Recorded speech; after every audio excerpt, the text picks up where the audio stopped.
Ahí, bueno, supongo que está grabando. Esta es otro nuevo día de hablando desde las sombras. Ahora tengo luz, pero bueno, cuando terminó hace unos días fue el aniversario del comienzo de la Primera Guerra Mundial y justo llegué a mi casa, no había luz, cosa que ocurre unas 60 veces por año. Y me puse en vez de escribir algo sobre el inicio de la Segunda Guerra, me puse a grabarlo para pavear un rato y bueno, después lo colgué. Y algunos amigos me dijeron que querían saber cómo seguía la cosa. Te imaginas que no voy a contar toda la Segunda Guerra Mundial porque primero que no tengo la capacidad para hacerlo y después que sería muy largo. Quiero aclarar para mis amigos también y para los que no lo son que no soy ni profesor de historia, ni especialista en la Segunda Guerra, ni nada de eso. Simplemente me interesa y bueno, me gusta comentarlo con amigos. La vez anterior habíamos quedado en que era el aniversario del comienzo de la Segunda Guerra. La Segunda Guerra comienza con la invasión de Alemania a Polonia. Habíamos hablado de eso, de la declaración de guerra de Francia y Gran Bretaña a Alemania, de la Unión Soviética a Polonia, que Polonia queda desmembrada. Y a raíz de eso que Alemania giraba todos sus ejércitos hacia el oeste para enfrentar a Francia y ahí habíamos quedado. Eh, Primero había que hacer alguna aclaración de cómo es la estructura de combate de un ejército, porque después se habla de un ejército, de dos ejércitos y no se sabe bien de qué se está hablando. Además que no soy profesor de historia, tampoco soy militar, así que esto es una cuestión de, en vez de términos técnicos, vamos a hacer de cuenta que son términos de la charla en un café con los muchachos, ¿no? Vamos a ponerlo en esos términos. Básicamente, un grupo de soldados, 10, 15, con un superior, puede ser un sargento, un cabo, es una sección. Varias secciones forman una compañía que puede estar a cargo de un oficial de rango medio. Varias compañías forman un batallón. Lo equivalente en la caballería de la compañía es el escuadrón. Por ejemplo, el regimiento de granaderos a caballo de San Martín estaba formado por inicialmente 3 escuadrones, lo equivalente a 3 compañías. Después se le agregó un cuarto. Estamos en el nivel de batallón, que ya estamos en una cantidad aproximada de 800 soldados. Varios batallones forman un regimiento, varios regimientos forman una brigada, no sé si recuerdan, general de brigada de aquellas épocas. Varias brigadas forman una división y varias divisiones forman un cuerpo de ejército. Generalmente hablamos de un ejército y nos referimos a esta estructura y más o menos 100.000 soldados, dependiendo de los ejércitos. Eh, bueno, entonces, habíamos dicho que Hitler, cuando Alemania derrota a Polonia, que en esa guerra había sido utilizado por primera vez en la historia una especie de guerra total, digamos, de ataques con aviación, artillería, blindados, que son tanques, e infantería de manera simultánea. Y que eso había sido novedoso y que eso había roto con esa estructura que se tenía hasta ese momento de la época de la Primera Guerra Mundial, de guerra de posiciones, en donde un ejército no podía sostener, digamos, generar una ventaja sobre el otro, porque eran ejércitos todos muy grandes, todos muy parejos. Esta nueva forma de hacer la guerra que propone Alemania en Polonia era obviamente novedosa. Se le llamó por parte de la prensa, ¿no? Por parte de los militares, digamos, guerra relámpago. Entonces, ¿la situación cuál es? Polonia desmembrada, Alemania en guerra con Gran Bretaña y Francia. Básicamente era esa la situación. Entonces, el fenómeno que ocurre es que a partir de la guerra con Polonia, que la manejaban los militares, o sea, Hitler daba las órdenes y los militares establecían el cómo, el de qué manera se atacaba, la estrategia, todo eso. Pero a partir de esa guerra, Hitler se hace cargo del alto mando alemán, lo cual era muy grave, sobre todo para los militares de carrera, incluso hasta para los militares nazis, porque esa división entre las decisiones políticas y la forma en que los militares obtenían generaban las batallas, digamos, o hacían las guerras, era una cuestión muy técnica de lo militar. Hitler a partir de ahí se hace cargo del alto mando. En ese momento el alto mando alemán estaba a cargo de un general que era un general espectacular. Yo lo voy a pronunciar mal, seguramente von Fritz. Era muy querido por la tropa, digamos, era un conocimiento muy técnico. La plana mayor de los generales de Alemania en ese momento tenía una base muy técnica. Y los que quedan principalmente son Brauchitsch, que lo estoy pronunciando para el orto seguro, y otro que se llamaba Halder, que eran, digamos, no es que eran malos militares, digamos, eran segundas líneas entre los buenos militares alemanes que había, y particularmente no tenían el carácter, digamos, para enfrentar a Hitler. Entonces Hitler se hace cargo de las decisiones desde lo militar, además de lo político. Él decide desde lo militar atacar Francia en octubre o en noviembre. Recordemos que vamos hacia el invierno europeo, o sea que no era ideal. Los militares se oponían a eso, se genera un retraso y se suspende la invasión hasta fines del invierno, hasta que termine el invierno, hasta la primavera. Todo ese periodo se llama guerra de mentira, en francés se llama drôle de guerre. Guerra en broma o guerra falsa o algo así, porque no hubo hostilidades y fue un periodo muy largo. Entonces, en ese periodo, igual de todas formas, la fuerza expedicionaria británica ya estaba en Europa y lógicamente Francia ya estaba preparada para la guerra. Ellos imaginaban una guerra de posiciones. Entonces, cuando Hitler decide la invasión a Francia, no se puede realizar por una cuestión principalmente climática, se le fue el tiempo, digamos, a Hitler. Entonces tiene que esperar todo el invierno europeo.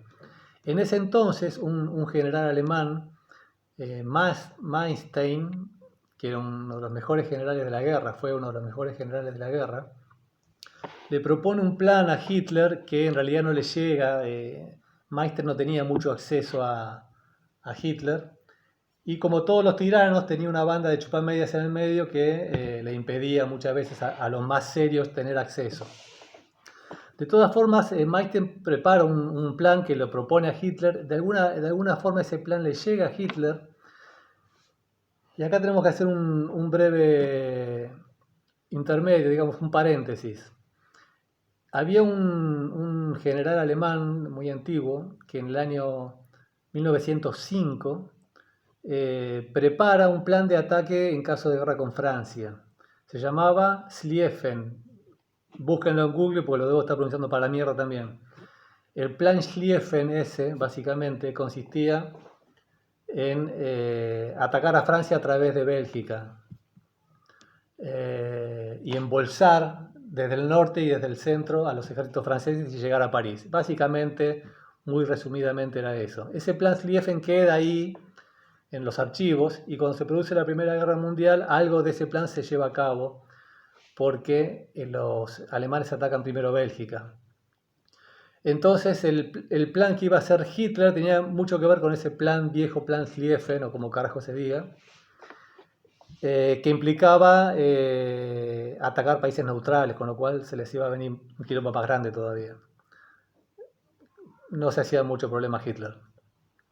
Manstein propone, como alternativa de ese plan o como complemento de ese plan, atacar a través de las Ardenas. Las Ardenas era un bosque recontratupido. Era difícil pasar una infantería por ahí. Imagínense pasar un ejército, recuerden lo que era un ejército de blindados. Nadie se lo esperaba. Estoy haciendo este cuento hiper resumido. Por favor, aquellos que sí tienen conocimiento de estos hechos, les pido que disculpen lo breve y algunos datos que me faltan, porque esto es una charla de café y es para gente simplemente amigos que estamos hablando de estos temas, nada más. Así que en febrero del año 40, entonces, Hitler le llega el plan de Manstein, lo cita Manstein se lo explica, y Hitler accede. Básicamente lo que se aplica entonces es el plan Manstein. Es medio complejo de explicar cómo se movieron los ejércitos y todo. Recuerden que el ejército francés era igual o mejor que el ejército alemán de ese momento.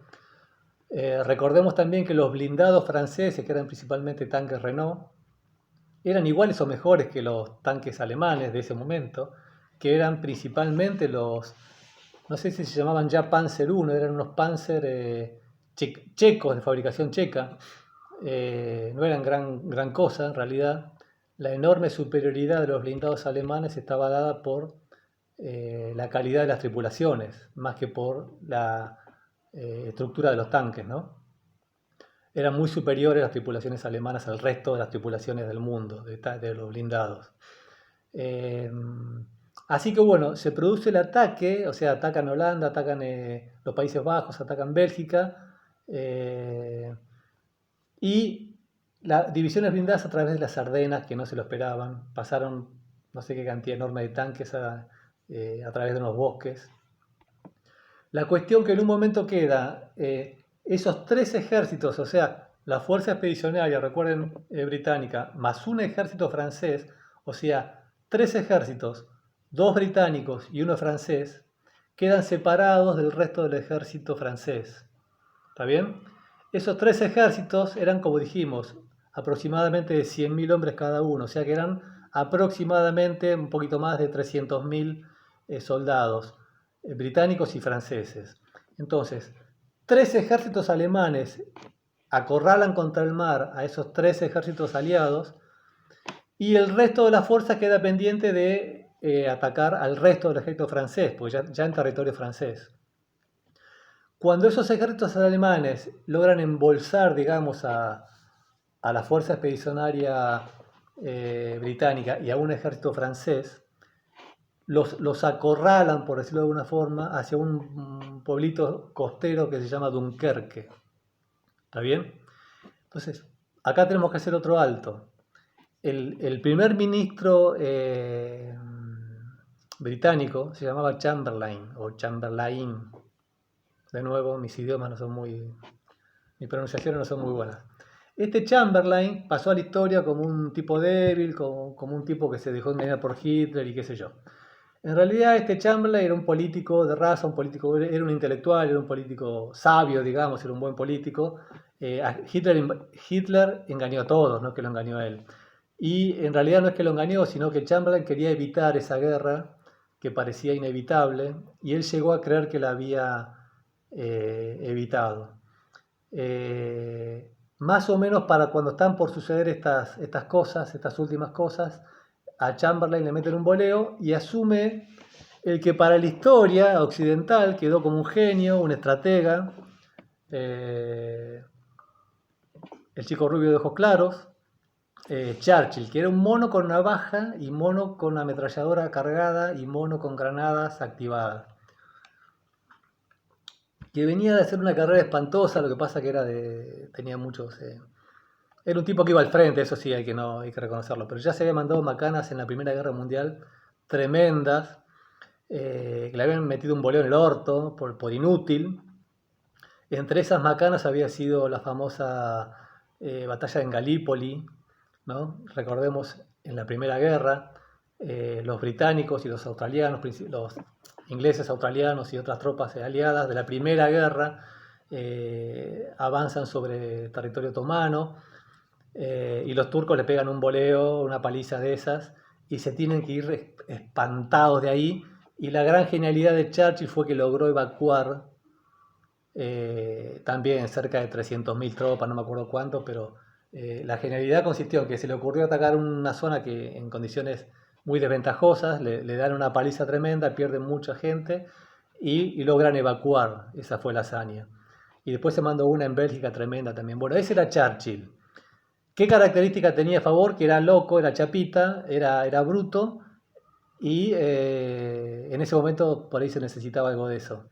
Eh, Recordemos que después Churchill incluso fue premio Nobel de Literatura, o sea que Occidente realmente, no sé, en fin, cada región tiene los héroes que se merece. Bueno, la cuestión que pocos días antes de que las tropas estas fueran arrinconadas contra Dunkerque, asume Churchill, ¿no?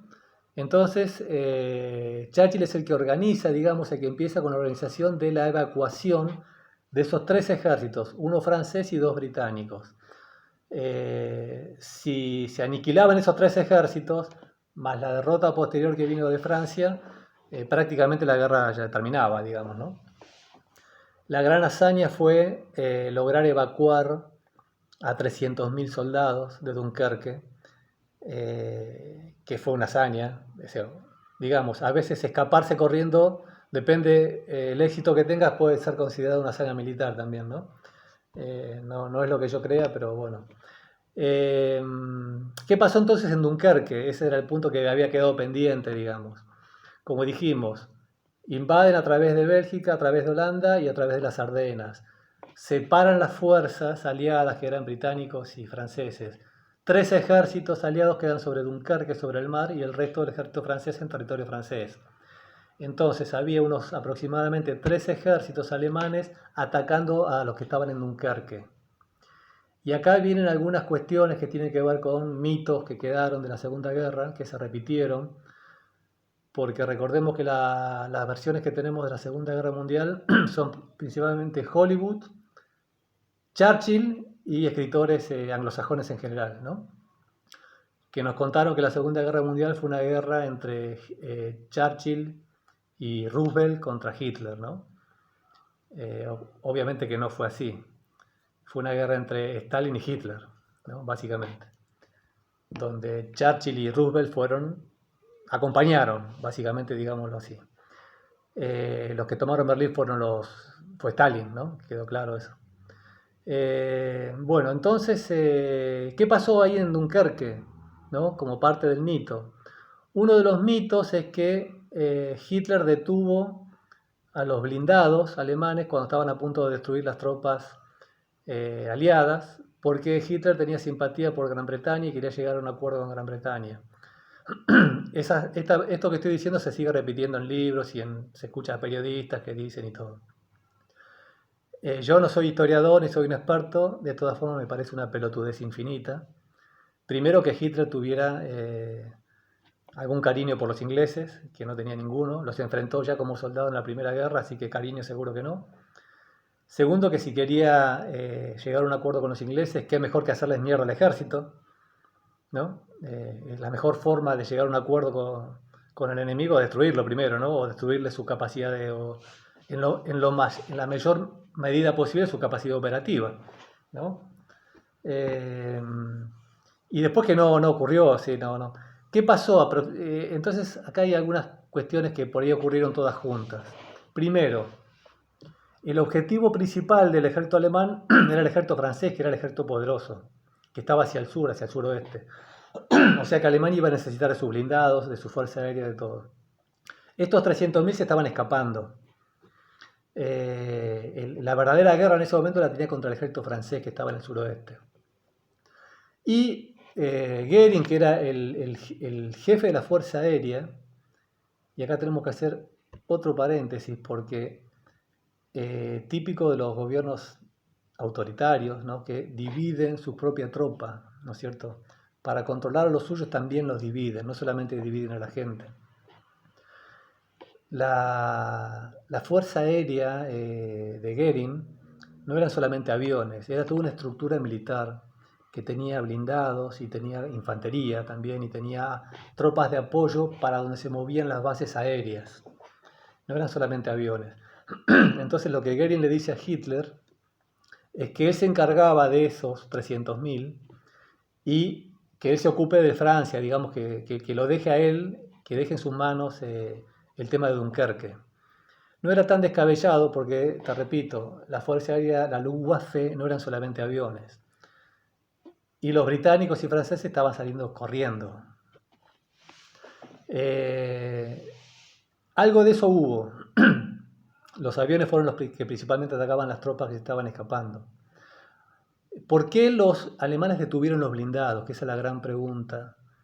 Que es un hecho que realmente ocurrió. No recuerdo ahora si fueron 24 horas o 48 horas. Que fueron vitales para que los franceses y los británicos se pudieran escapar. Y acá tenemos que hacer otro paréntesis porque que tiene que ver con la forma de hacer la guerra de los alemanes o de los prusianos, que es desde la época de Federico el Grande. Ellos tienen una característica que no la tenían ni los anglosajones ni los franceses, digamos. Y es que los mandos medios de esa estructura militar que hablamos hace un rato, los capitanes, los tenientes, quien sea que estaba en la escena de combate, tenían libertad de acción para decidir el cómo. Una característica de los ejércitos prusianos era eso, que después se incorporó a los ejércitos alemanes. Es decir, ellos recibían una orden, por ejemplo, de tomar, qué sé yo, una plaza, y el que estaba a cargo del que estaba en el frente de batalla tenía que cumplir la orden de tomar esa plaza, pero el cómo tenía libertad para decidir si hacía un ataque frontal, si no sé, lo que fuera, porque la filosofía que imperaba era que el que estaba en contacto con el enemigo era el que tenía realmente conocimiento de lo que estaba pasando. No era así en los otros ejércitos que recibían órdenes y las tenían que cumplir como se las decían. Hubo una anécdota en Malvinas, incluso, en los combates de Prado del Ganso y de Puerto Darwin. Los ingleses pierden a su jefe, que era un oficial instructor. Lo mata un soldado argentino llamado Ledesma, de Caleta Olivia, de 18 años. Le dispara con una ametralladora MAC, que es una ametralladora pesada como 50 metros. Este soldado Ledesma era el jefe de los paracaidistas, que se llamaba Jones, de apellido, que era el que comandaba ese ataque a esa región, Darwin Gugrin. Tenían apoyo también de artillería naval, de aviación, de artillería terrestre, qué sé yo. Cuando Jones es muerto en combate, el resto de los oficiales, el que queda al mando, digamos, como estaban todos muy separados, porque eran como dos zonas, le deja libertad a sus oficiales para que decidan ellos los momentos y las tácticas de ataque. Y es cuando se da un poquito vuelta la batalla esa de Goose Green y de Perro del Ganso, que las tropas argentinas los estaban deteniendo. Duró 40 horas ese combate. Bueno, a partir de ahí los ingleses empiezan cambian, o sea que fue hace 30 y pico de años, que los ingleses empiezan a enseñar en sus academias esta forma alemana esta filosofía alemana de la guerra. Me fui un poquito al carajo, pero bueno. ¿A qué viene esto? ¿Por qué los alemanes detienen los blindados en Dunkerque? Que creó el mito de que Hitler amaba a los ingleses y no los quería eliminar. Convengamos que Hitler no quería ni a la mamá. Bueno, a la mamá sí. Entonces, ¿qué pasó? Un ejército francés de esos que estaban ahí se le paró de manos a los alemanes. Y los blindados alemanes, que venían de 3 lugares, quedaron muy distanciados de la infantería alemana. Los franceses se dieron cuenta y contraatacaron y le generaron muchas pérdidas.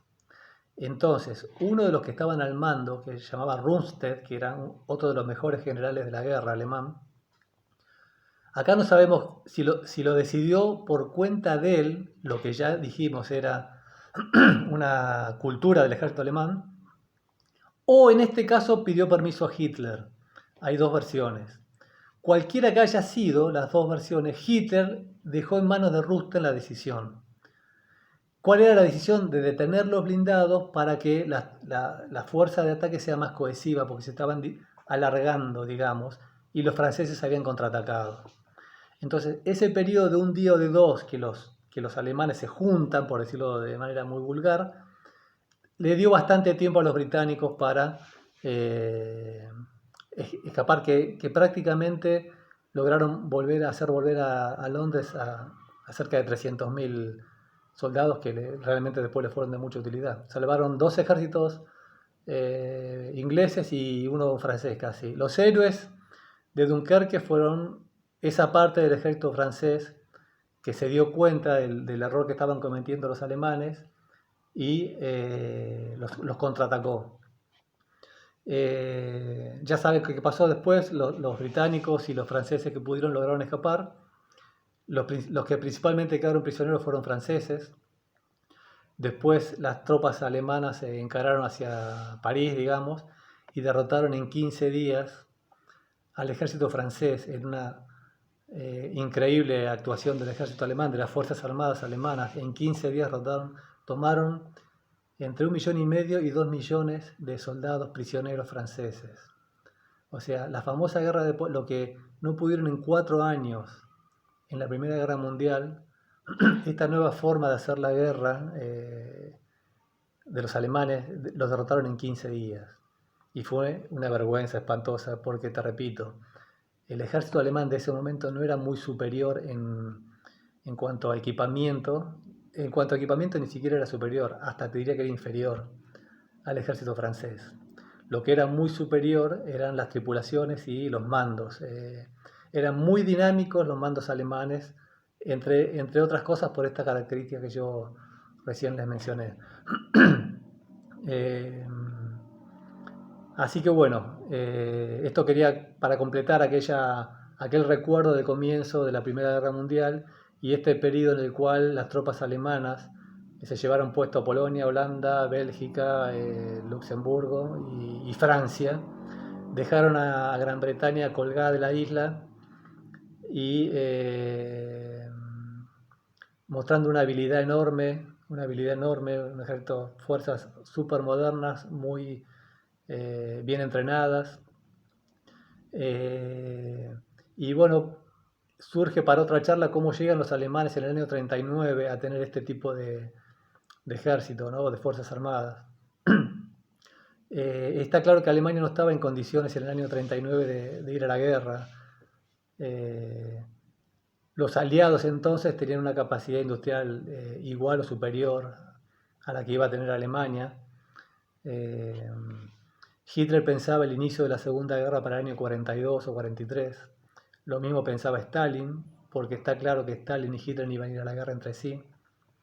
El pacto que hacen en agosto del 39 para darse tiempo en realidad. Ninguno de los dos estaba en condiciones de enfrentarse. Hitler incluso después de la derrota de Francia intenta la invasión a Gran Bretaña, la operación que se iba a llamar León Marino. Se da cuenta que no le da porque, te repito, Alemania no era tan diferente al resto de los países europeos en ese momento, no tenía una fuerza armada tan superior, no le daba para invadir Inglaterra. De todas formas, esa operación que no fue la León Marino, en vez de invadir, atacaron por aviación. Fue un error de Hitler, porque los aviones alemanes casi no podían estar mucho tiempo en el aire, en territorio británico, y los británicos tenían las bases ahí al lado. Así que fue una pérdida de tiempo, perdieron aviones y comenzaron lo que se llamó, que fue una característica de la guerra, los bombardeos a las ciudades civiles, ¿no? Esa es otra historia. Y lo más interesante sería también hablar un día de cómo Hitler, que asume en el año 33, en enero del 33, logra en 6 años tener un ejército que es muy poderoso, que es una cosa que todavía se estudia, sobre todo el famoso milagro alemán, que no fue tan milagro, digamos, la economía alemana no estaba tan recuperada. Es más, si no empezaba la guerra, uno de los motivos por los cuales Hitler empieza antes la guerra es porque un año o dos más todo ese blef que era la economía alemana se iba a quedar solo. No iba a llegar al año 42 o 43, donde él pretendía iniciar la guerra. Así que bueno, en otro momento hablaremos de eso, si tienen ganas. Esto era solamente para completar lo que había dicho el día ese que se cortó la luz, que justo coincidió con el aniversario del comienzo de la guerra. Y bueno, estaremos hablando en algún momento desde la clandestinidad siempre. Y viva la patria.